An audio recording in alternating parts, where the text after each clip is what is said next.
All right, welcome everyone. So before we dive in, I just want to get one thing very clear.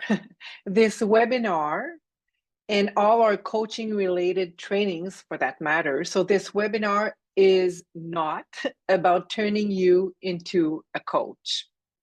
We are not asking you to take on a new role, a new title, or to become someone you're not. What this webinar is about, it's about helping you become a stronger manager leader, a leader who shows up with more clarity, more presence, and more impact. It's about becoming a more coach-like human, if I may say that. So what does that mean? That means turning some of your automatic reflexes into better ones, maybe reflexes that align with the coach approach. So I like to use the words of one of my favorite author, Michael Bungay. I hope I pronounced his name right. Michael Bungay's Tenure. He has a book called Taming the Advice Trap. Taming the Advice Trap. So this webinar is about taming the advice trap, or the advice monster, as he says also. So he would say, and I think it's in his first few pages, our advice, your advice doesn't work or won't work. So more often than not, we're offering advice, we're offering solutions, brilliant or not, to the wrong problem. And that is because we believe that the first challenge or the first thing that an employee mentions is the real thing or is the real challenge. And it rarely is. So today we're going to take a closer look at how to respond to employees' demands, help, or advice. We'll take a look at some reflexes, the ones that feel helpful but often get in the way, and we'll explore new ones, more curious, more intentional, that will help you lead with more ease, trust, and connection. So let's begin. So why this webinar? Well, one of the first reasons we decided to do this webinar is to empower teams to make quick, confident decisions. So a coach approach usually helps your team move faster and with more confidence. When you, as a leader, manager, empower people to make clear, quick decisions, you accelerate results and you cultivate ownership. And usually employees will stop waiting for direction and start owning their outcomes. Why this webinar? Second reason, to promote active listening and emotional intelligence. A coach approach transforms how you listen and you connect with your employees. When you practice active listening and emotional intelligence, you create teams that feel seen, heard, and especially motivated. And that way, people want to contribute. Why this webinar? Reason number 3, it's to adopt a compassionate leadership and coaching style. So a coach approach brings in more compassion and balance. So that type of leadership style builds trust. It gives cohesion, a bigger sense, and it encourages people to step up with confidence. And finally, reason number 4, to emphasize autonomy and accountability. So by emphasizing both autonomy and accountability, you raise the bar, not just for performance, but for how people think and solve problems. So in other words, it's just not about being nice, and it's not just about asking questions. It's about becoming the kind of leader who brings out the best out of their people. And that is what this webinar is here to help you do. So if this is not your first webinar with Discus, you've seen this diagram before, and I'm not going to go over the whole diagram. So let's just take a closer look at the bottom of the diagram. The expectations employees have of you as a manager leader. Some of those expectations are explicit, expressed in surveys, expressed or mentioned in direct conversations. You know them, you don't have to guess those expectations. But often, some expectations are unspoken. No one says them out loud, but they're very much present. So more and more today, employees aren't looking for a manager leader who has all the answers. They're looking for someone who can listen, ask the right questions, and most importantly, create space for them to find their own solutions. So in other words, employees are looking for someone who brings a coach-like leadership style. So that is someone who asks before answering. That is someone who knows when to stay silent and let insight emerge. It's someone who believes in people's potential, even when those same people doubt themselves. And it's someone who encourages ownership instead of trying to carry everything alone. So this isn't less leadership. It's smarter, more intentional, and more impactful leadership. And that's why we're here. Basically, to bring out the best out of you and out of your people. So here's what we'll explore today. First, we'll look at just a few simple but powerful questions because they can unlock deeper thinking and stronger ownership. Then we'll talk about holding space, resisting the urge to jump in, and allowing people the room to think for themselves. We'll also explore the art of reframing, switching lenses, switching glasses, and how to shift perspectives in a way that creates clarity and momentum for the others.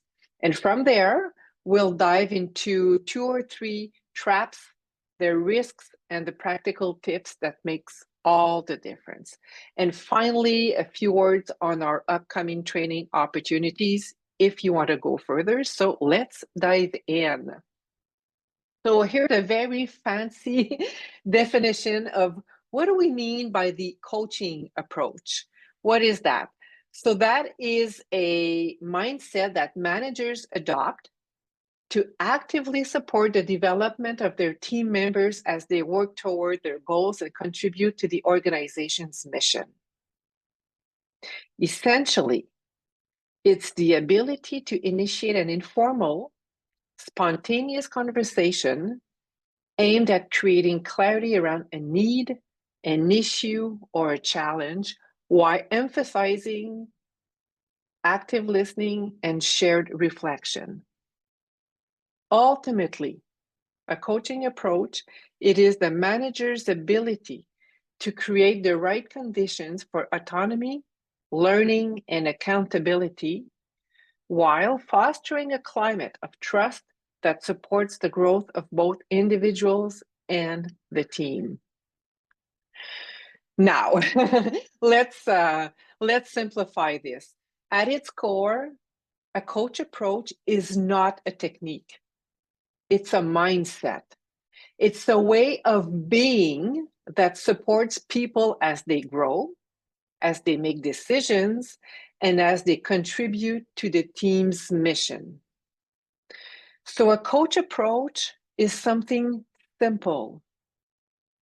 It often starts with a conversation, spontaneous, informal. You know those conversations that you have dans un cadre de porte. So it's really spontaneous, where the goal is not to give the answer, but the goal is to create clarity around something before digging in a solution. So it's clarity around a need, an issue, a challenge. And the coach approach happens through listening, questioning, and shared reflection. So here's a little visual to help you understand this. So think of it this way. A coaching approach is like being a gardener. So when you are a gardener, when you plant things, you don't pull on the plant for it to grow. You create the conditions. You make sure you have the right soil, the right light, just enough water, and then you take a step back and you trust nature. You trust the process.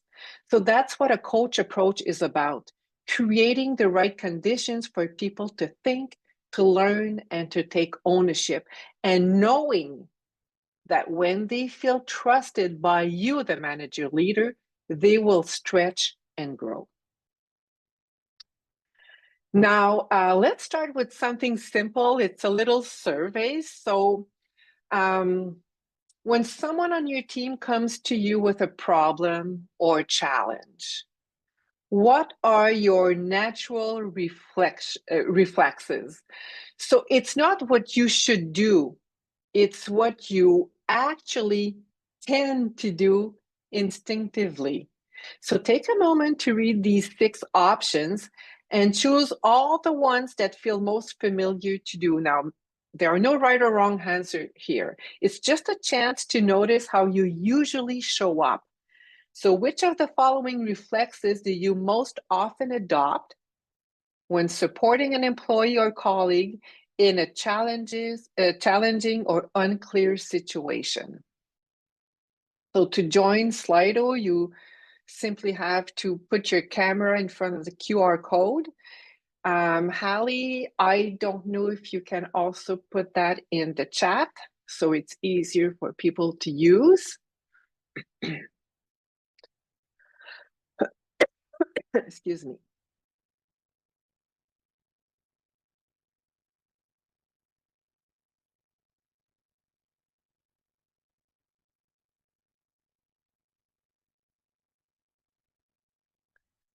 We might be having issues with Slido as I don't see any responses being recorded. So I'll just move along.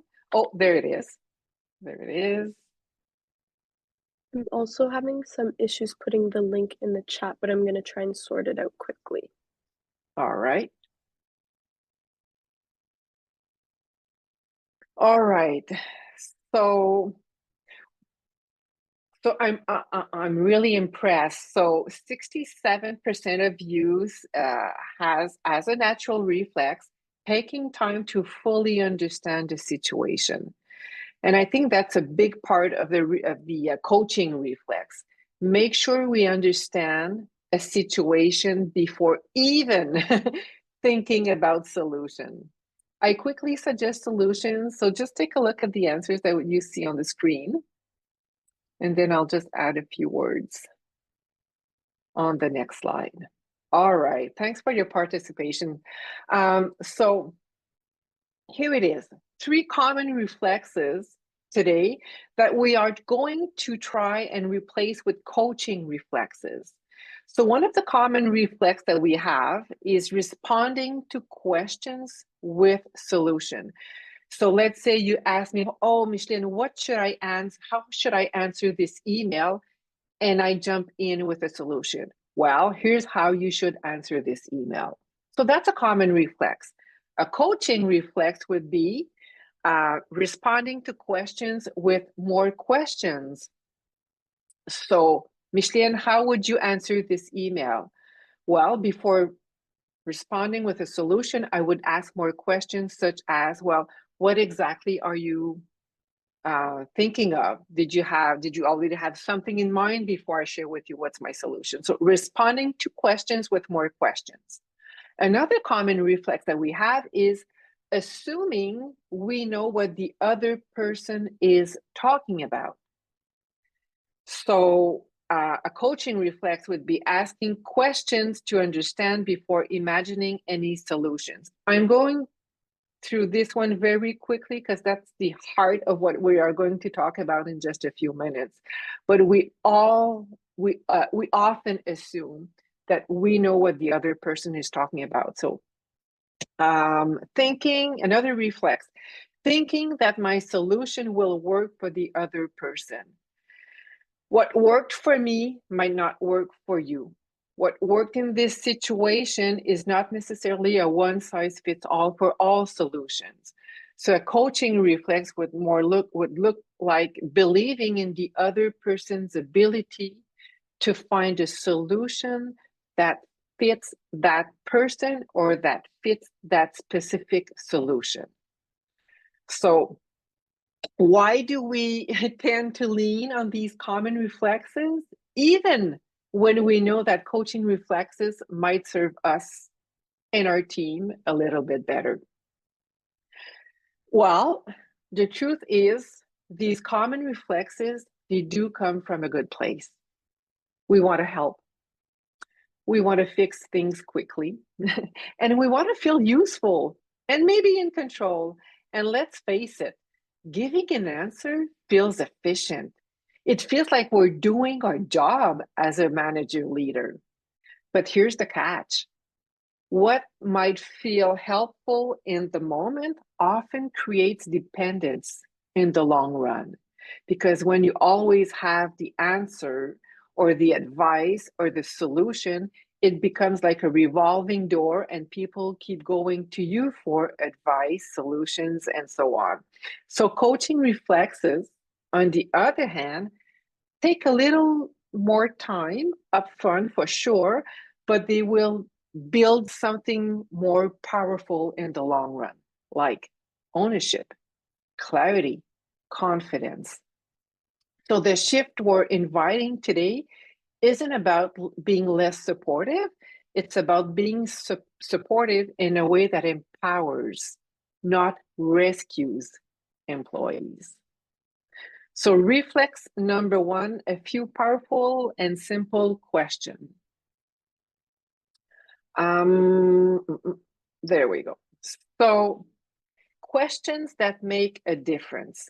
Open-ended questions, they do make a difference because they encourage the other person's reflection, and the intention behind those open-ended questions is to understand. So intention is all about curiosity and understanding. Powerful questions opens up new perspectives. Unlike closed questions, questions that leads to yes, no answers, or leading questions. Leading questions steer toward a specific solution like, have you ever thought about doing this? That's a leading question. So open questions encourage autonomy and accountability in the person that's being coached. Simple and concise questions make a difference. So that is one question at a time, no sub-question, no additional questions, and short phrasing without technical jargon. So yeah, simple and concise, because when we keep asking sub-questions or we have like 3, 4, 5 questions that are alike, the other person is thinking, well, which question should I be answering right now? And that's not what you want. So let's look at two things here.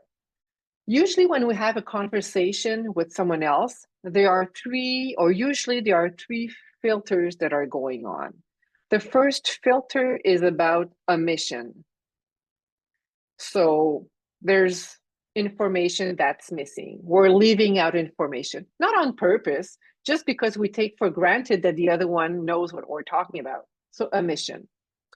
Another filter is distortion, changing or twisting reality. So not being very clear on what the real thing or the real situation or the real challenge is. And the third filter is generalization. That is drawing broad conclusions. I'll go into a little bit more details further along this webinar. So to remove those filters, there are 12 questions that we can ask. And I'll just go through the 12 questions and give you an example on the next slide. So who are you talking about? So let's say someone says, oh, they're all against it. Well, that's a generalization. They're all against it. Well, who are you talking about? You see what I mean? What are you talking about? They're all against it. What is it? How do you know that? Who says that? All of them? Isn't there at least one that is not against it or is for it? How does this prove that? How is this happening? How does he or she or they do that? Better than who? Better than what? Better than when? Oh, things were much more simpler back then. We've heard that maybe. So better than what? Better than when?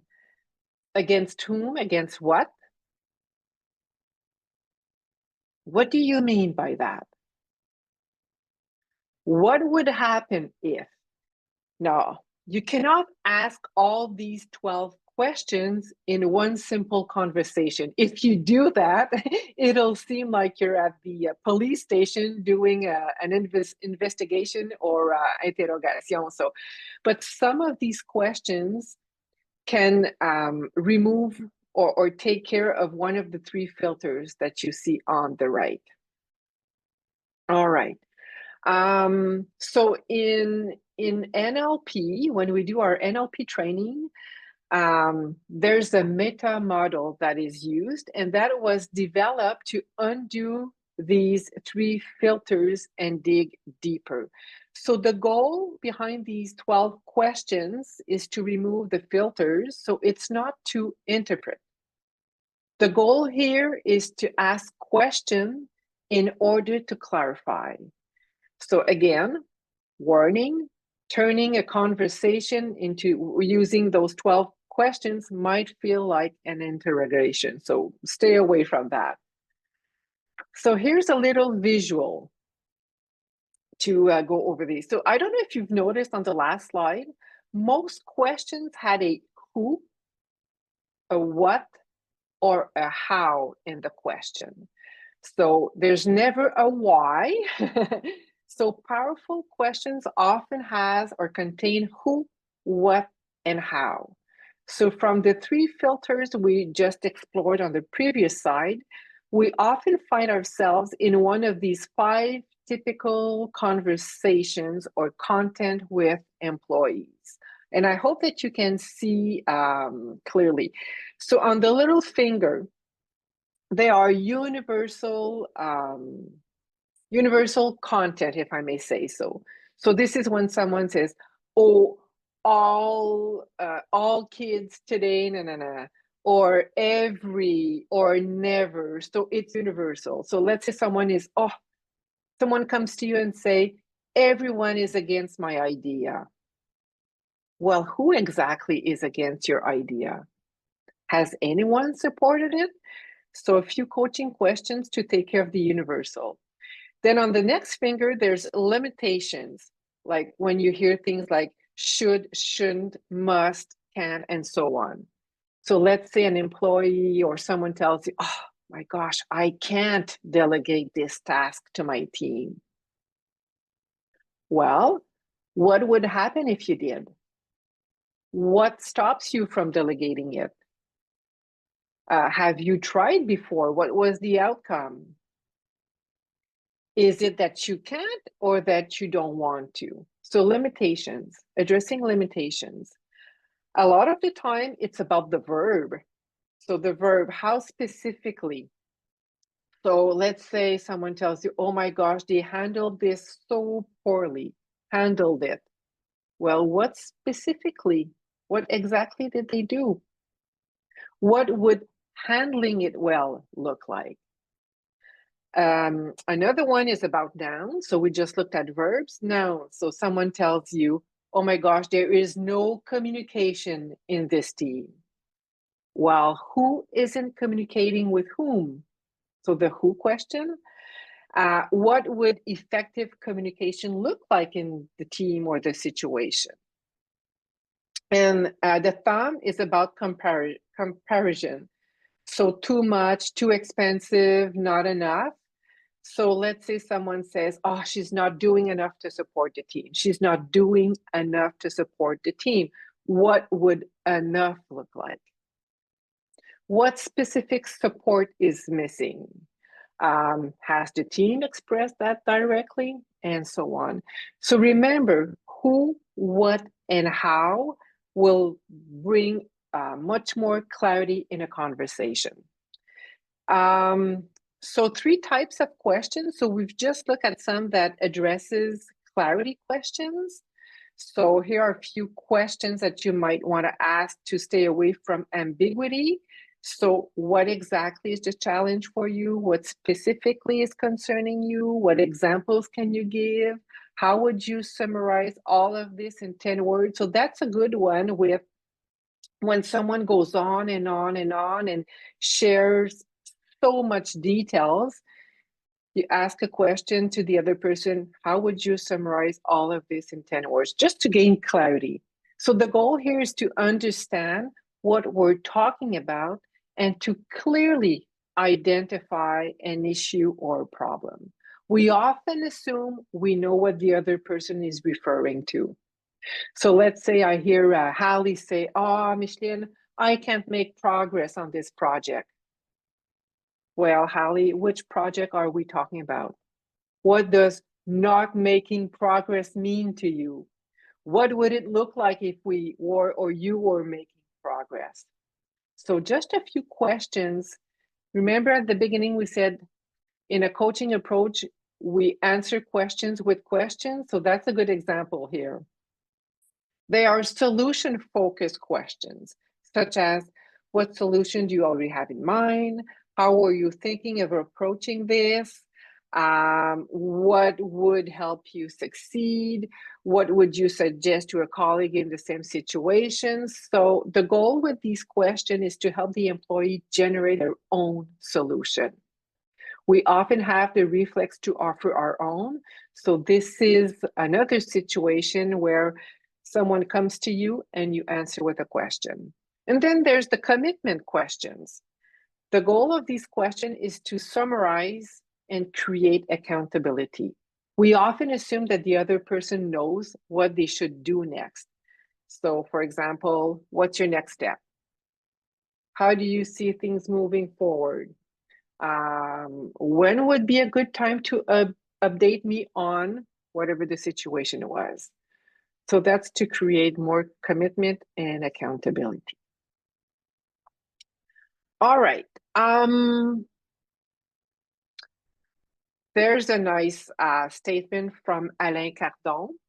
When the coach asks a question and the client answers immediately without taking time for silence, it's probably not a true coaching question, but simply a request for information. I love that. Thank you, Melanie, for sharing that citation. It introduces the next reflex pretty well, holding the space to allow thinking. And this is how I first got interested in the coaching approach. I was a teacher, excuse me, at the time, and I had just delivered what I thought the best math lesson in my career. And you know the kind where everything clicked, the pacing was perfect, the examples were clear, that the class was engaged, like the students were top notch. I felt top notch. So I gave my lesson, the students got to work, and I felt really amazing and great. Then I'll name him Jamie. Jamie walks up to me and says, Madame, I didn't understand the lesson. I don't know what to do with the assignment. Well, I'll be honest. I was feeling pretty impatient and discouraged when I heard that because I thought it was the best lesson ever. And I didn't want to go through the whole thing again. So instead of explaining again, I tried something different. I simply asked Jamie, why don't you start telling me with what you did understand, and we'll go from there. So Jamie started talking. He walked himself through the lesson. He made connections, he filled in the blanks on his own. And at the end, he just looked at me and smiled and said, "Thank you, Madame Micheline." And I hadn't said a word. And that is the moment. That was the moment that I realized sometimes the best support isn't in telling or explaining or saying things over and over.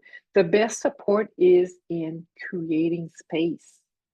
And that's where my interest in the coach approach really began. Active listening, creating space, holding the space to allow thinking. Active listening. So holding the space, well, it requires active listening. What is active listening? It's silence and paraphrasing. Silence, staying quiet.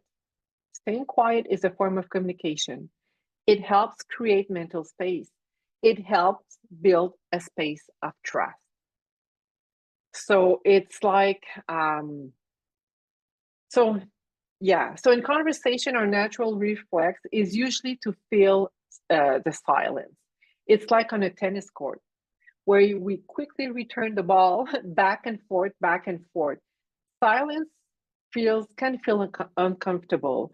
So imagine silence in a conversation. It's like pressing pause on the tennis ball, taking time to observe its trajectory and positioning yourself to return it in the best possible way. So in coaching, silence is not an absence of communication. It's an intentional tool to create a real mental space for the employee. So by remaining silent, here's what it does. It shows attentive presence without directing or interrupting the employee's thinking. It's what we call attentive silence. And that allows the employee to structure their thoughts, organize their ideas, let personal solutions emerge rather than simply accepting ready-made answers. It also creates a space of trust. The employee knows they will have time to think. They don't have to respond immediately. They won't be rushed into responding immediately. And there's paraphrasing. Paraphrasing is another part of active listening. It's restating or summarizing what you've heard. So it goes like, if I understand correctly, so on and so on. And this reinforces the feeling of being understood. When you paraphrase or you share how you understand things, it strains the sense of being understood and respect in an employee space. Active listening. Being present, that's another key for holding the space. So being present, it's being attentive to the other person's nonverbal cues. So it's paying attention to the tone of voice, to breathing, to energy. Presence is also about your own nonverbal communication. So maintaining appropriate, curious, and supportive eye contact. Adopt a posture similar to the other person's way of doing things. It uses a micro expression rather than words when possible. So being present means paying attention not only to the other person's words, but to everything else that is communicated beyond words. Imagine this situation. So an employee comes into your office and says, oh yes, yeah, I'm fine. I'm fine with the changes. But here's what you actually hear and see. The tone is flat or is forced or is fake. They say it quickly without making any eye contact. Their breathing is maybe shallow or their foot might be tapping. Oh yeah, I'm fine, clicking on the table. So the words do say I'm fine, but their tone, their body, their energy say something else. Say, I'm not really fine, but I just don't want to talk about it right now. So it's important to pay attention to the other person's nonverbal cues. All right, let's go to reflex number 3, reframing. Reframing means changing perspective, changing our lens, changing our glasses, changing the way we look at things. Another one of my favorite author, he passed away unfortunately, is Wayne Dyer. And Wayne Dyer used to say in one of his books, when you change the way you look at things, the things you look at actually change. Um, for those who are visual, so let's pretend this is a candle. So if I look at the candle from this angle, I see things. I see a shape. I see a form. I might see lettering. But if I look at the candle from another point of view, I might actually see the flame and another form of beauty from the candle. So this is what reframing is, looking at things from different angles just to change our perspective. So if I move it from side to side or from top to bottom or from above, I don't see the same things on the candle. So there are a few things that we can reframe. We can reframe context. So reframing context is to deconstruct the current meaning attached to an event or is to deconstruct the current meaning attached to an event and offer a different perspective. So let's say an employee comes to you and say, oh, honestly, I don't think I can handle this project. It's too much. I'm probably not ready to do this. I don't see myself doing this. So you want to reframe the context. So using that coach approach, you would, well, probably start by saying, well, thanks for being honest. It's probably not easy for you to say or admit that, but let's pause for a second. Let's pause for a second and ask. So identify what's blocking. So what exactly is blocking you right now? How are you really feeling about it? Like, tell me more about how you feel about it. So the employee will be sharing something. Let's go to number 2. Okay, so have you ever felt something familiar before in another situation? There must have been another situation where you thought you couldn't handle something. How did that go? How was it in that past situation? The employee will be saying something, and then you move to number 3. So how did you resolve that situation? So what did you do back then that helped you move forward? Number 4, so how could that same strategy or mindset help you in this project today? I'm sure it's a way of saying, I'm sure you have handled hard things before. Now let's figure out how to build on that. Reframing context. We can reframe intention also. Reframing intention is to change the way you look at a behavior. Every behavior has meaning.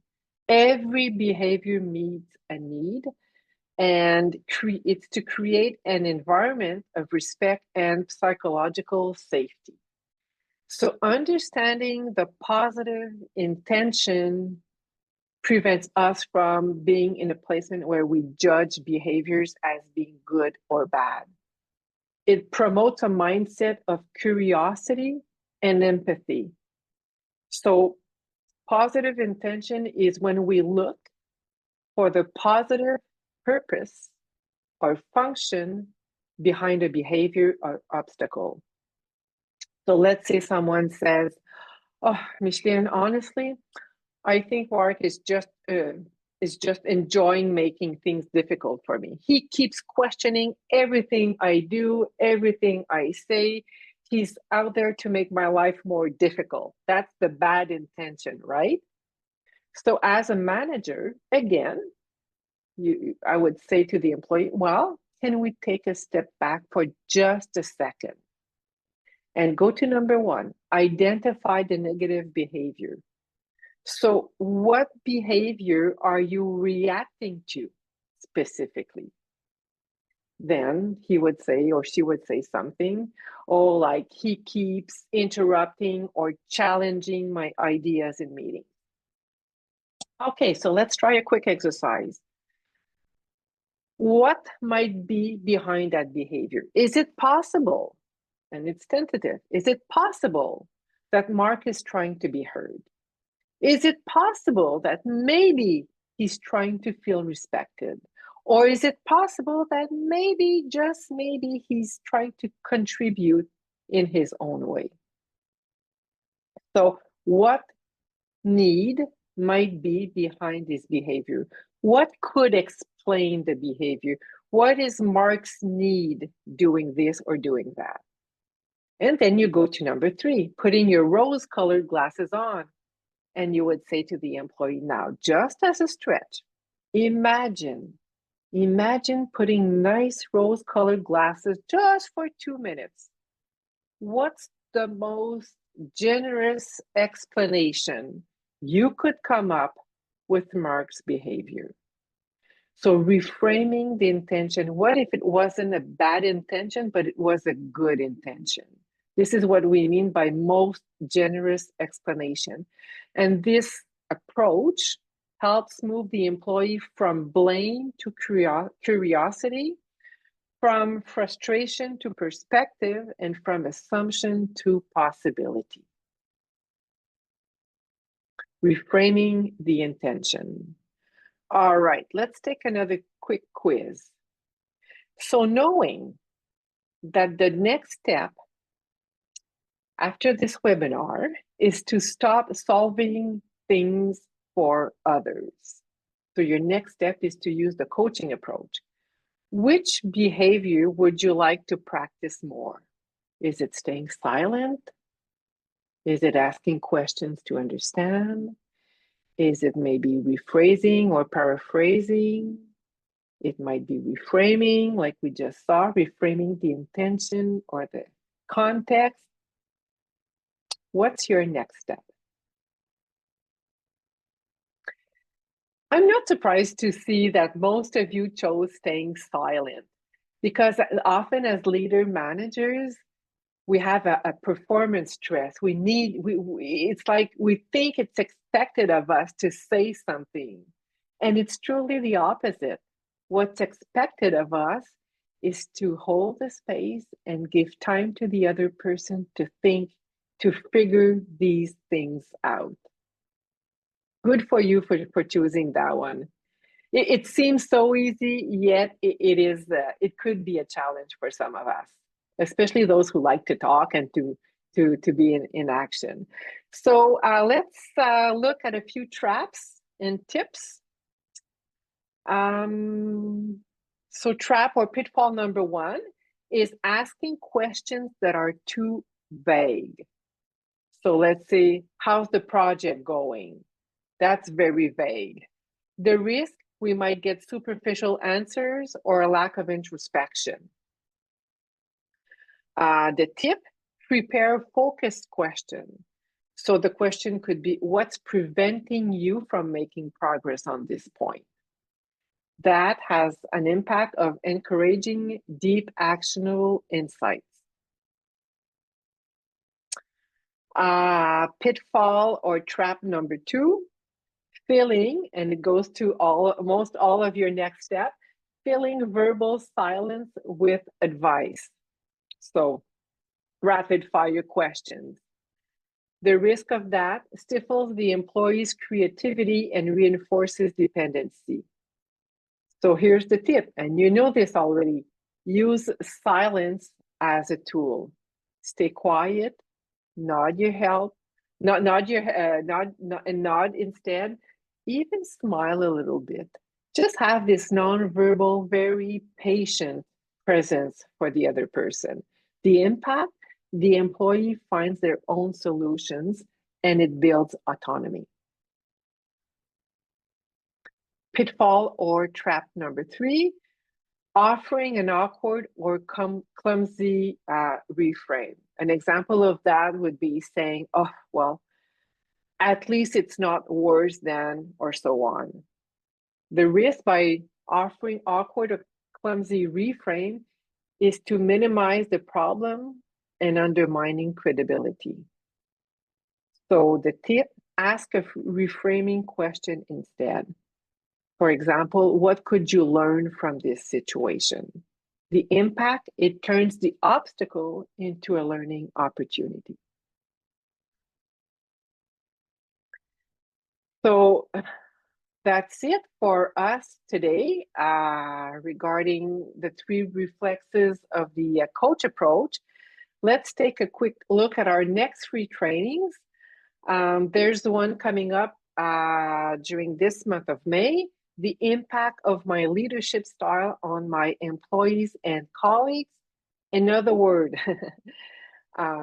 is my impact positive or negative on my employees? Am I a real nice sunshine or am I kind of a cloud for them? So what's my impact? How am I showing up?